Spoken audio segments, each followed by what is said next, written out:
அந்த ஆக்ரோஷம் வந்து இவர்களால் ஏற்பட்ட ஆக்ரோஷம். நாங்க தான் அனுப்பி வச்சோம் அப்படின்றாங்களே. அனுப்பி வச்சவங்களுக்கு மினிஸ்ட்ரியில இடம் கொடுத்தா ஏன் கதறீங்க? அறிவு கிடையாது, இதுக்கு சுத்தமா ஒண்ணுமே தெரியாது, தற்கூரிகள்லாம் வந்து உள்ள உட்காந்துருச்சு. இப்படிலாம் தொடர்ந்து சோசியல் மீடியாவில் இவங்க போடுறாங்க. முக்தாரத்துக்கு உள்ள போட்டாங்க பார்த்தீங்களா, அதுக்கப்புறம் குறைஞ்சிருக்கு. அதுக்கு முன்னாடி வரைக்கும் இவங்களுக்கு எந்த பயமும் இல்லை. ஒரு எம்எல்ஏங்க, அவங்களுக்கு இப்போதான் குழந்தை பிறந்திருக்கு, அந்த குழந்தைய வீட்டில் விட்டுட்டு வர முடியாது, போராடமெல்லாம் தூக்கிட்டு போறீங்க அப்படின்னு. அது ஒண்ணு ஏங்க, அவங்க குழந்தை அவங்க தூக்கிட்டு வராங்க, உங்களுக்கு என்ன பிரச்சனை? லஞ்ச லாவண்யமற்ற ஒரு 40 நாள் அரசை நாங்கள் கொடுத்துட்டோங்கிறத பதிய வச்சுட்டாங்க. விஜய் வர்சஸ் உதய் அப்படின்னு களமா. ஏன்னா இவர் வந்து அவங்க அப்பாவை பத்தி பேசுறதும், அவர் வெளியில வந்து அவருடைய பர்சனல் விஷயங்களை பத்தி பேசுறதும், இவங்க 2 பேருக்கான பர்சனல் வாரா இது மாறுதா? மாறணுங்கிறது என்னுடைய விருப்பம். உங்க அப்பா எங்கதான் இருப்பாருன்னு சொன்னாங்க, அதான் தேடிக்கிட்டு இருக்கேன். எங்க உங்க அப்பாவையா காணோம்? இப்படி பேசாருன்னு எதிர்பார்த்தீங்களா? இந்த அளவுக்கு ஒரு ஆக்ரோஷமா? அந்த ஆக்ரோஷம் வந்து இவர்களால் ஏற்பட்ட ஆக்ரோஷம். அது ஆக்சுவலாக நீங்கள் கவனிச்சா தெரியும், அவர் ஆட்சி பொறுப்புக்கு வந்த பிறகு இவர்கள் அவர் மீது வைக்கிற குற்றச்சாட்டுகள் இருக்குல்ல, குற்றச்சாட்டுகள்ங்கிறத விட ஒரு ஒரு அவமரியாதை, அப்படிதான் அது. ஏளனம், நக்கல், நையாண்டி. முதல்வரே அதானே சொல்றாரு, நக்கல் நையாண்டிங்க. ஒரு கட்சி ஜெயிச்சு ஆட்சிக்கு வந்துருச்சு, ஒரு மாதம் டைம் கொடுத்து அதற்கப்புறம் அவருடைய செயல்பாடுகளை நீங்கள் விமர்சிக்கிறதுல ஒரு நியாயம் இருக்குது. நியாயமாக 6 மாதம் கொடுக்கணும், பரவாயில்ல, 1 மாதம் கூட நீங்கள் விட்டுறலாம்.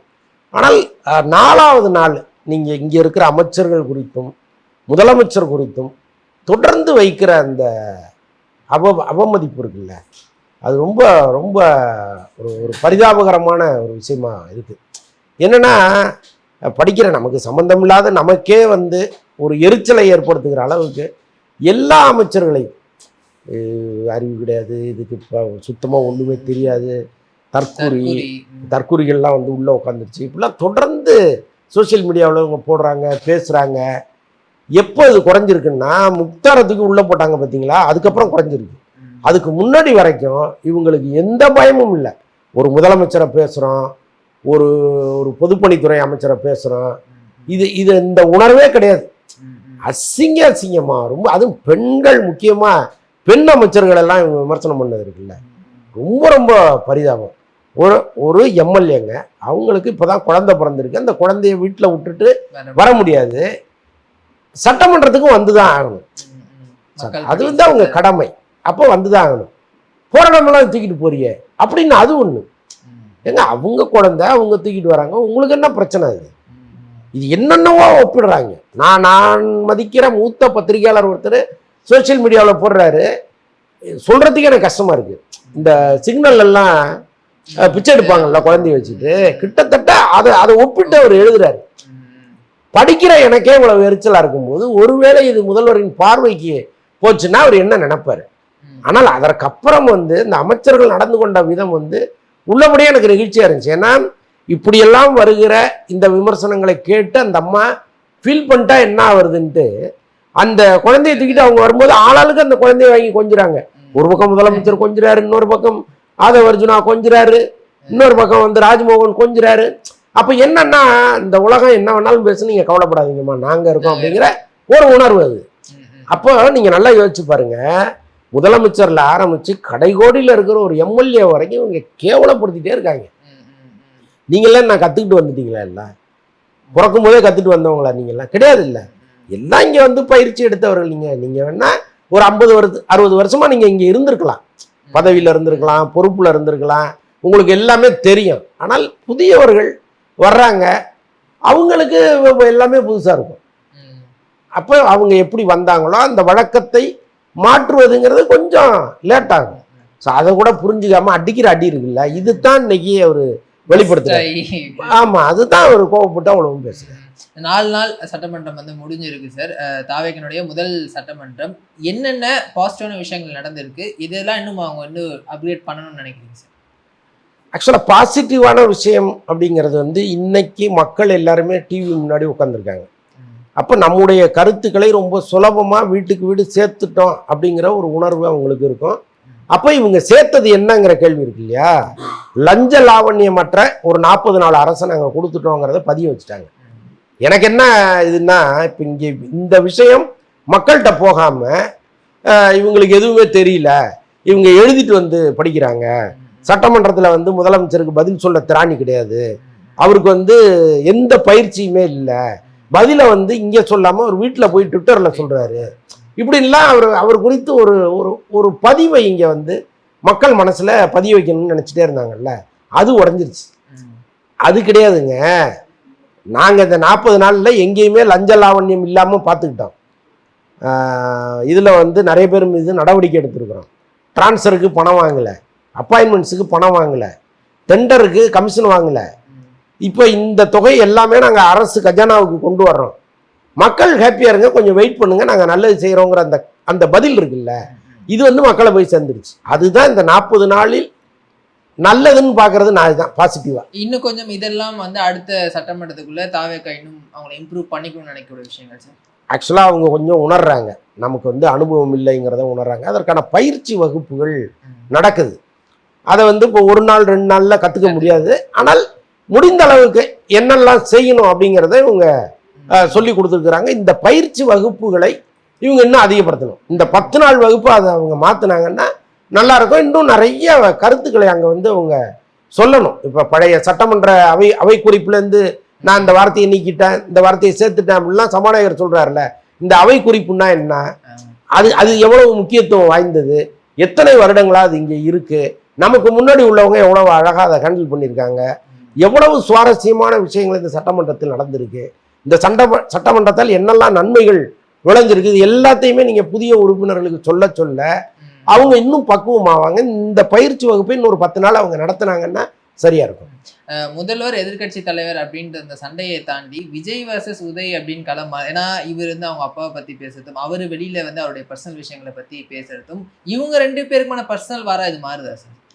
மாறணுங்கிறது என்னுடைய விருப்பம் இல்லை, உண்மை அதுதான். ஏன்னா இப்போ இந்த தேசிய கட்சிகள் வந்து எப்போ தமிழ்நாட்டில் கால் வைக்கலாம்னு நினச்சி துடிச்சிட்டு இருக்காங்க.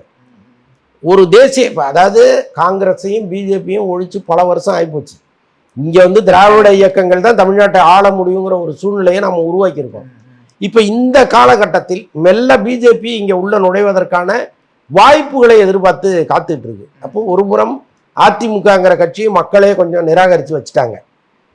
குறைந்தபட்சம் எம்எல்ஏக்களோட அவங்க இங்கே வந்திருந்தால் கூட அதனுடைய எதிர்காலம் என்னவாக போகுதுன்னு நமக்கு தெரியவே இல்லை. நிறைய பேர் அங்கேருந்து உடஞ்சி வெளியில் வந்துட்டு இருக்காங்க. இப்போ இந்த கட்சியினுடைய எதிர்காலங்கிறது ஆல்மோஸ்ட் முடிஞ்சு போச்சு. இப்போ இந்த சூழ்நிலையில் அண்ணாமலை போன்றவர்கள் ஒரு முகமூடியோடு இங்கே உள்ள வரும் பொழுது நாளைக்கு அவங்களுக்கு இங்கே வாய்ப்பு உருவாயிடக்கூடாது. அப்போது உதயநிதி வெர்சஸ் விஜய்ங்கிறது தான் இங்கே சரியாக இருக்கும். எப்படி வந்து கலைஞர் வெர்சஸ் எம்ஜிஆர், கலைஞர் வெர்சஸ் ஜெயலலிதா அப்படின்னு இருந்ததோ, கலைஞர் வெர்சஸ் எடப்பாடி, முன்னாள் முதல்வர் ஸ்டாலின் வெர்சஸ் எடப்பாடின்னு இருந்துச்சோ, இன்னைக்கு விஜய் வெர்சஸ் உதயநிதினு இருப்பதுதான் சரி. இதுதான் இன்னொரு 20 வருஷத்துக்கு போகணுமே தவிர, மூணாவதா ஒரு ஆள் இங்கே வந்து நமக்கு சம்பந்தம் இல்லாதவர்கள் இங்கே வந்து இந்த மண்ணை ஆண்டக்கூடாதுங்கிறது தான் நம்முடைய விருப்பம். இன்னொன்று இங்கே விஜய் அவர்கள் குறிப்பிட்ட மாதிரி மற்றும் சிலர் இருக்காங்க. இது வந்து வாய்ஸ் சவடால் கட்சி ஒன்று இருக்கு இங்கே. அது இந்த முறை 8% 4% குறைஞ்சிருக்குல்ல, அது இன்னும் 1% கூட ஏறிடக்கூடாது. அப்போ இந்த போட்டிங்கிறது இங்கே ரொம்ப முக்கியமாக இருக்குது. உதயநிதி வெர்சஸ் விஜய்ங்கிறது ரொம்ப முக்கியமாக இருக்கு, அது கட்டாயமாக வேணும். அதே மாதிரி சார், சிகேஆர் அவர்கள் சட்டசபையில் பேசும்போது ஒரு வெள்ளை அறிக்கை வெளியிடப்படும் மின்துறைக்கு அப்படின்னு வந்து சொல்லியிருந்தாரு. அது கூடிய விரைவில் நம்ம எதிர்பார்க்கலாம் அப்படின்னு சொல்லியிருந்தார். ஏன்னா ஆல்ரெடி வந்த வெள்ளை அறிக்கையை பல பூகமாக இங்கே கிரியேட் பண்ணிச்சு. அது எப்படி சார் இருக்குன்னு நினைக்கிறீங்க? எந்தெந்த மாதிரி விஷயங்கள் அதை இடம்பெற வாய்ப்பு? அதான் சொல்கிறாரு, சட்டமன்றத்திலே ஒரு விவாதம் 60,000 டிரான்ஸ்ஃபார்மர் நாங்கள் வாங்கியிருக்கோம்னு சொல்லும் பொழுது அதில் 40,000 டிரான்ஸ்ஃபார்மர் வாங்கினதுல தான் உங்கள் மேலே ஊழல் இருக்குது, ஊழல் வழக்கு இருக்குது அப்படின்னு அவர் சொல்கிறாரு. அவர் முன்னாடியே சொல்கிறாரு. அப்போ இந்த விஷயங்கள் எல்லாமே அவங்க வெள்ளை அறிக்கைக்கு கொண்டு வந்து எவ்வளவு ஊழல் நடந்திருக்கு அப்படின்னு சொல்லி அது தொடர்பான ஒரு வழக்கு பதிவு செஞ்சு கட்டாயமாக கைதுகள் எல்லாம் இருக்கும். ஏன்னா இப்போ இவங்க பேசுகிற வேகத்தை பார்த்தீங்கன்னா, ஆளுங்கட்சியினர் பேசுகிற வேகத்தை பார்த்தீங்கன்னா, அமைச்சர் பேசுகிற வேகத்தை பார்த்தீங்கன்னா, கட்டாயமாக செந்தில் பாலாஜியை நோக்கி ஒரு அம்பு பாயும் தான் நான் நினைக்கிறேன். கட்டாயமாக இந்த சட்டமன்ற தொடர் நடக்கலைன்னா கூட விறுவிறுப்பான விஷயங்களுக்கு பஞ்சமே இருக்காது. அடுத்தடுத்த மாதங்கள்ல கட்டாயமா இருக்கும். ஏன்னா ஒரு பக்கம் ஆல்ரெடி அவர் மேல சிபிஐ வழக்கு வந்து போயிட்டு இருக்கு. இப்போ வெள்ளை அறிக்கை வெளியிடும் போது இன்னும் எவிடன்ஸ் வந்து ஸ்ட்ராங் ஆகும் அவருக்கு இருக்கா. ஆமா, எனக்கு என்ன கேட்டா இப்போ செந்தில் பாலாஜி மட்டும் தனியா டார்கெட் பண்ணப்படுறாரா, இதுக்கும் அந்த கரூர் இன்சிடென்ட்டுக்கும் ஏதாவது சம்பந்தம் இருக்குமா? ஏன்னா அது அவங்க மனசுல ஆழமா பதிஞ்சு அது அவரை மட்டும் டார்கெட் பண்றாங்களோ அப்படின்ற ஒரு பார்வை இருக்கு. அதாவது இந்த தேர்தல் பிரச்சாரத்தினுடைய கடைசி நாள் கூட்டத்தில் திரு விஜய் அவர்கள் பேசினதை நீங்க மீண்டும் ஒரு முறை கேட்டீங்கன்னா தெரியும். அவருடைய மொத்த கோபமும் செந்தில் பாலாஜி மேல இருக்கு. அப்ப அவங்க வந்து இந்த வெள்ளை அறிக்கைக்கு பிறகு என்னெல்லாம் நடவடிக்கை எடுக்கணுமோ, எப்படிலாம் எடுக்கணுமோ கட்டாயமா எடுப்பாங்க. அவர் டார்கெட் பண்ணப்படுகிறாருங்கிறது தான் உண்மை. அப்ப கைதுக்கு வாய்ப்பு இருக்குன்னு நம்ம எதிர்பார்க்கலாம். கட்டாயமா இருக்கு. அது இந்த வழக்கோட நிற்குமா, இல்ல ஆல்ரெடி அந்த கரூர்லயும் ஒரு கேஸ் போயிட்டு இருக்கு. சமீபத்துல கூட அவங்க வீட்டுக்கு போலீஸ்லாம் வந்தாங்க அப்படின்ட்டு. ஸோ இந்த மாதிரி மொத்த வழக்குகளும் வந்து அவர் மீது போறதுக்கான வாய்ப்புகள் இருக்கா சார்? ஸ்ட்ரிக்ட் ஆக்ஷன்ஸ் இல்ல, எடுக்கிறதுக்கு? கரூர் வழக்கை பொறுத்தளவுக்கு அது வந்து இடி போனது. இப்போ அவர் சமீபத்தில் அவருடைய தம்பியை தேடி வந்தது வந்து இடி. எப்படின்னா அவங்க அந்த சோதனைக்காக போகும் பொழுது அங்கே அவர்கள் தாக்கப்பட்டது தான் பிரச்சனை. ஸோ அது தொடர்பாக தேடி வந்தாங்க.